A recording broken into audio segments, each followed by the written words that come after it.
hi Jason. We thought we'd talk to you as you come from peer mentoring, and Gurus and Grasshoppers is a lot to do with mentoring. So if you could introduce yourself, that'd be great. Yeah, sure. My name's Jason Eyre. I'm a lecturer in learning development with the Centre for Learning and Study Support, or CLASS. We're based in the library. We work across the university with various aspects of teaching and learning development. If you could just tell us about the programs that are set up at DMU with peer mentoring. Okay, so the way peer mentoring works at De Montfort, it's a sort of grassroots approach to peer learning. There's no sort of one-size-fits-all that goes over the top, one singular program. So what it relies on is initiatives from within each of the different program areas to build up something that's relevant to that particular discipline and that particular program. So we've got them popping up all across the university, and part of my role is to help promote that. So lots of different subject areas all across the different faculties have different ways and different means of approaching it. So is there any specific areas, like specific societies or courses that you work with, or faculties? Sure. So probably the biggest uptake of the idea of formalised peer mentoring occurs in the Faculty of Health and Life Sciences, actually. And so we've got formal schemes in biomedical sciences, pharmacy, speech and language therapy, but in health studies, sociology, applied criminology, all of those kinds of areas. That's quite broad range. Yeah, there's lots of different ways into it. Right, okay. So you've heard about Gurus and Grasshoppers scheme. Indeed. It's very helpful for students to have a bit more independence around their projects, have a bit more will to take their own lead on their course. What are your thoughts on it? Well, I think Gurus is a particularly good scheme. Yeah. It's probably one of the most curriculum embedded schemes that there is, with the form of peer assessment that takes place. As I understand it, it was originally set up to ensure cohesiveness across the course, but it had a whole lot of benefits that sort of arose out of that in terms of the value that the students got out of it in terms of their own work. So I think it's a really fabulous scheme. Okay. Yeah. Well, our group of bloggers, we've set up a Tumblr account, and you said earlier that you've seen it. What are your thoughts on that?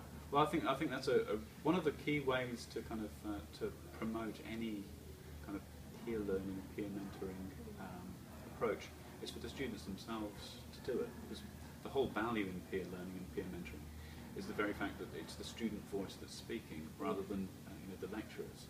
So if you're going to be promoting it either within your course or across different courses, then it's far better coming from the students than it is from someone like me. Yeah, definitely. So you just recently met our communication team. We each have different roles in this. We spread across social media to try and get the word out. And it's especially useful today because it's open day, we're able to reach a lot more people. What do you think our roles are so far? Do you think we're doing well in that? Well, I've found out about your Tumblr site, so you must be doing something right. Yeah, absolutely. Awesome. What do you think we could do to improve our roles? It's hard to say, really. I think one of the things that anyone can needs to think about, I suppose, when you're promoting anything like this, is to think of what are the broad benefits, not just in terms of the course that you're on, but as you're developing as professionals and developing that professional identity. I think one of the great kind of values, if you like, that Gurus and Grasshoppers promotes is this idea of a kind of identity, if you like, within the discipline as a designer, because design is inherently collaborative, and it just reinforces that ethos.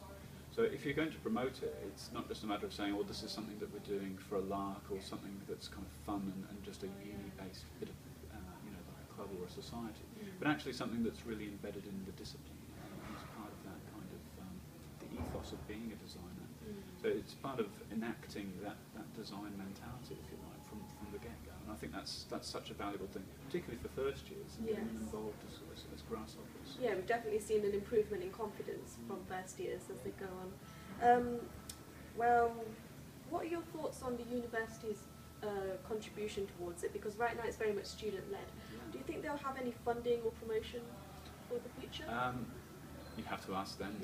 Yeah, I mean, the thing is, if students take the bull by the horns, so to speak, you never know what you're going to get out of people, because it's anything that's sort of student-driven is highly valued, and as it should be. Yeah. You know, the university supports peer learning in all its different forms and iterations, and you know, Gurus and Grasshoppers is a fantastic initiative, but it's not right for everyone. You know, not right for all of the different disciplines. It's particularly suited for studio-based work and collaborative professions. But you know, if you can demonstrate the value more broadly to other studio-based disciplines and areas, then I'm sure that you know you'll get the resourcing and support that you're looking for. We'll definitely look into that then. Well, right now, this scheme is optional. People can choose whether they want to get involved or not, although it's highly recommended. Yeah. Do you think it should be compulsory? Well, that's a difficult one too, because I mean, you see the value in something, so you think, well, sure, everyone should do this, even if they don't really feel like it. But part of the value of any kind of peer learning is that it is voluntary in nature. I would argue that it's best to demonstrate the benefits rather than simply trying to make people do things. Yeah. Trying to make people do things, if they can't see the benefit initially, then they're just going to be resentful that you're making them do something. So I mean, I would be cautious about the idea of making it compulsory. I feel far better to promote its benefits, to just showcase how good it is, and then people will want to join.